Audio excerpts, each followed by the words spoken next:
Berdasarkan pendapat arkeolog setempat, menara setinggi 47 meter adalah bagian dari zigurat, yaitu bangunan kuno untuk segala tingkatan. Dikatakan bahwa bangunan ini memiliki 7 tingkat. Beberapa pengamat benda-benda bersejarah berpendapat bahwa bangunan ini adalah Boshifar atau Bis Namrud, tempat di mana Namrud dan para pengikutnya memuja Nabu, putra dari Marduk yang mewakili Tuhan.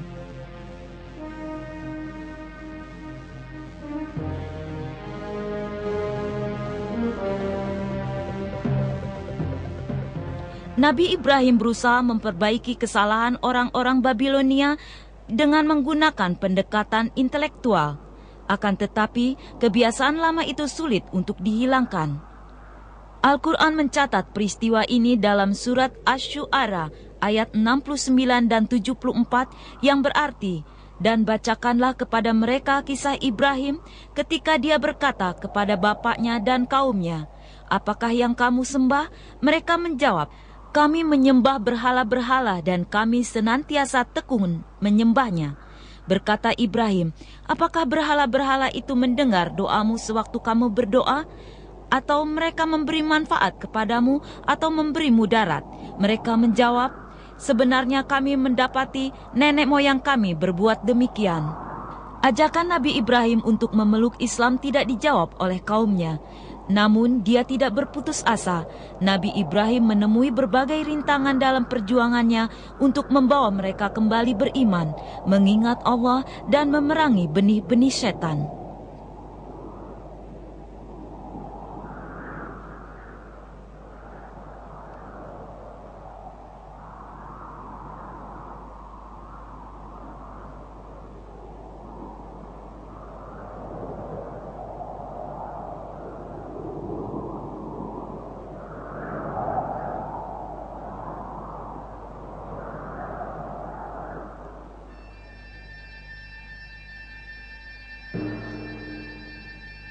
Namrud dan orang-orang Babilonia tidak memperdulikan nasihat dan ajaran yang diberikan Nabi Ibrahim. Puncak dari krisis ini adalah pembakaran atas diri Nabi Ibrahim yang dilakukan oleh kaumnya. Dia dilemparkan ke dalam api yang berkobar-kobar dari puncak benteng. Quran menceritakan tentang peristiwa ini. Disinilah di antara dua pilar benteng, Nabi Ibrahim ditempatkan sebelum dilontarkan ke dalam api. Walaupun pilar-pilar tersebut bukan pilar yang asli, penduduk Sanli Urfa menganggapnya sebagai suatu tanda untuk mengingatkan kita tentang kekejaman orang Babilonia.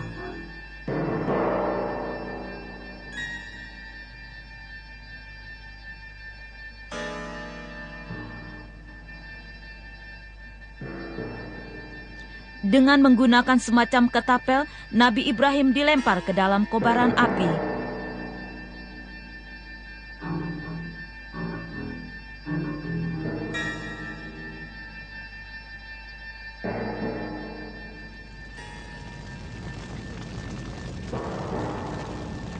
Atas kehendak Allah, kobaran api sedikit pun tak mampu menghanguskan kulit Nabi Ibrahim.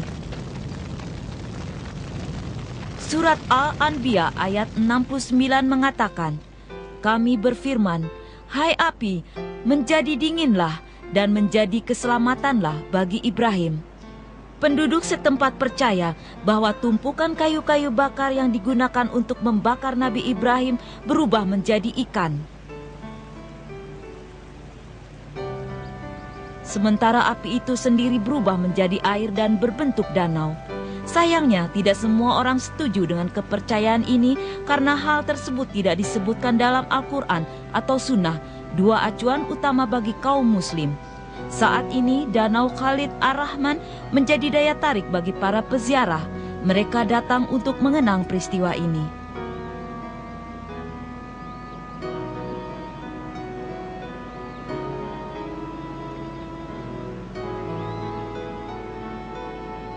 Dua buah masjid dibangun di sisi danau. Masjid itu adalah Masjid Rizalvie dan Masjid Khalil Ar-Rahman.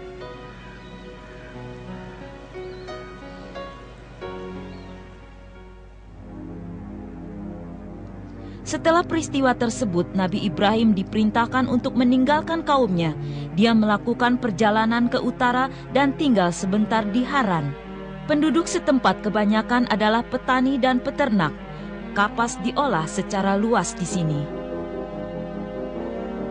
Di masa lalu, disinilah persimpangan rute perdagangan Mesopotamia Utara menuju barat dan barat Laut Turki. Rumah-rumah kuno dan peninggalan bersejarah tetap terjaga utuh, tak lekang oleh cuaca dan waktu.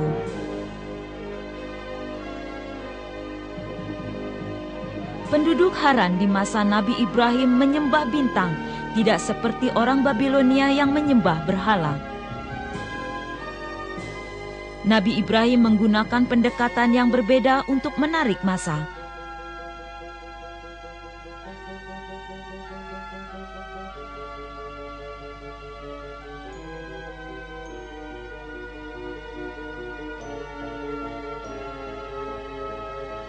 Ini adalah sisa runtuhan sebuah universitas yang dibangun pada abad 8 di bawah kekuasaan Harun al-Rasyid. Di sanalah pernah lahir sejumlah ahli filsafat terkemuka.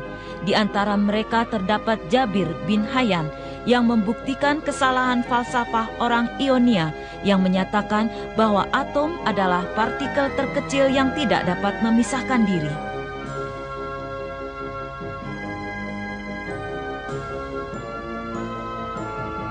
Menurut Jabir, atom tidak hanya dapat dipisahkan tetapi juga dapat menggerakkan cukup energi untuk menghancurkan kota Baghdad. Selama beribu-ribu tahun, Haran menjadi rute perdagangan antara Mesopotamia dan Anatolia.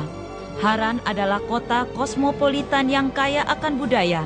Catatan pertama mengenai Haran dibuat pada abad 2 Masehi.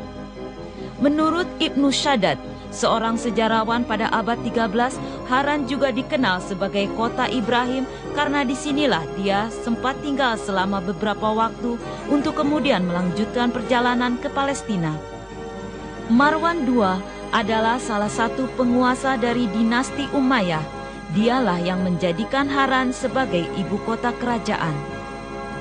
Orang-orang Mongol menguasai wilayah ini pada tahun 1260 Masehi, kemudian diikuti oleh kekhalifahan Utsman pada abad 19. Pada masa itu Haran kehilangan kegemilangannya.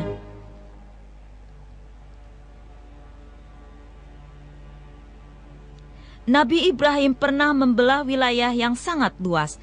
Dari Haran, dia pergi ke Palestina. Setelah Palestina, dia pindah ke Mesir.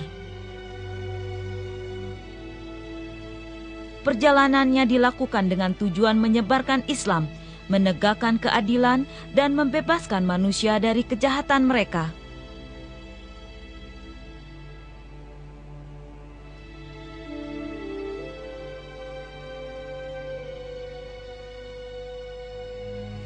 Ribuan mil perjalanan telah ditempuh dalam beberapa dekade sebagai pengorbanan atas keimanannya terhadap Allah. Perpindahan atau perjalanan adalah suatu panggilan bagi para nabi. Nabi Musa berpindah dari Mesir ke Madian dan Nabi Muhammad SAW berpindah dari Mekah ke Madinah. Proses perpindahan memberikan para nabi tersebut pelajaran dan kematangan untuk menghadapi berbagai macam tantangan. Umat Nabi Ibrahim menolak ajakannya untuk memeluk Islam. Saat ini Islam telah menyebar ke seluruh dunia.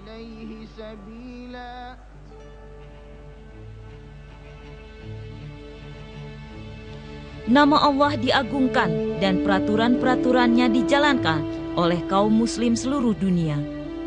Walaupun peradaban kita berbeda dengan peradaban mereka di masa lalu, dasar yang diletakkan oleh Nabi Ibrahim untuk menyebarkan agama